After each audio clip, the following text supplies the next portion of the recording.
I do fake business. I call up realtors all day when I'm bored, and I pretend I'm a realtor and that my client is very interested in their property, and I ask them lots of questions about their property. I just did it with a commercial property on Palm Canyon Drive. I said, hey, this is Tim. I have a client of investor that's really interested in the property. What are we looking at per square foot, and what are some of the local restrictions we should know about? And, these whole things, they go into this whole thing. They go, well, they don't want a coffee shop in there because Starbucks, there's a competing business clause, so Starbucks doesn't want a coffee shop. This is how the corporate takeover of America is, by the way, because when Starbucks moves into an area, they go, yeah, we don't want some independent coffee shop opening. Not all areas, but a lot of them.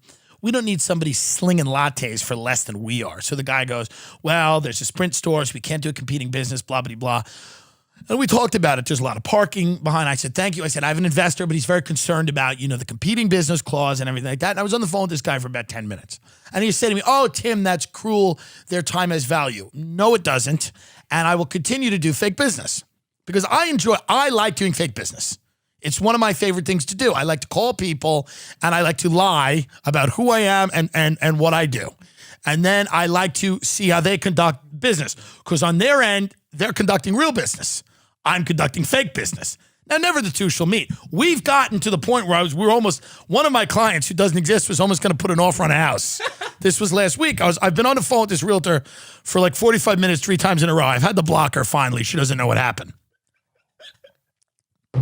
Sometimes I have to block the people because fake business gets very intense. Fake business, people start drawing up contracts. I mean, she was calling appraisers. She was going to have inspections done. I was representing a very motivated overseas client. Now, sadly, that client died of coronavirus before we could go see the property. That's not my fault. And I tried to explain that to her, but she was kind of confused and started saying, oh, this, blah, blah, blah. Are you real? Is this real? Cops, FBI, whatever, blah, blah, blah, blocked. I'm helping train these professionals. Do you understand? Yes or yes? By calling them, people need practice. So this schmuck over there on Palm Canyon, I did use my real name, by the way. Like, this is Tim Dillon. And sometimes I make up a firm name. Sometimes I use a real firm name. Sometimes I just say, this is Tim Dillon with Futures. He goes, what? And I go, Futures Investment?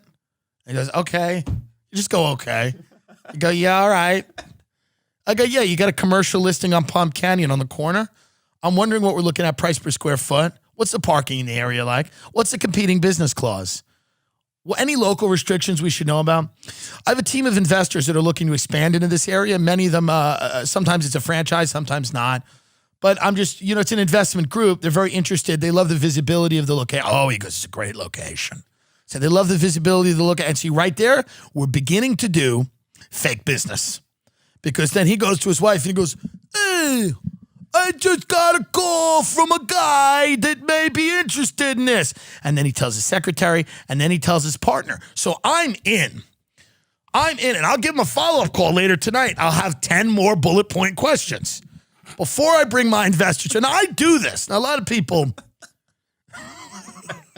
I was explaining to someone at dinner that I do this. And they go, that's horrible.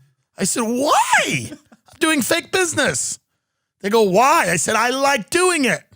So I don't have a real estate license and I can't do real business, but I at least can do fake business.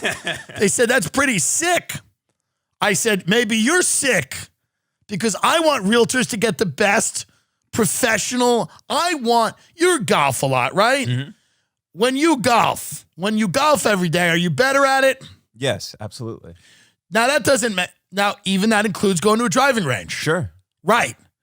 Correct. Right. Sometimes I see golfers swing clubs in their backyard. Mm-hmm. Helps.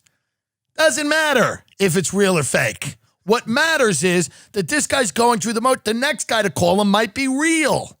But I'm going to beat that guy out.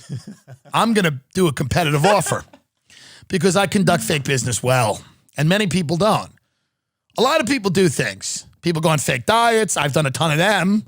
People do all kinds of things that aren't real. People are fake comedians. Mm-hmm. They pretend to be a comedian for a decade and impoverish themselves and live on a floor and walk dogs.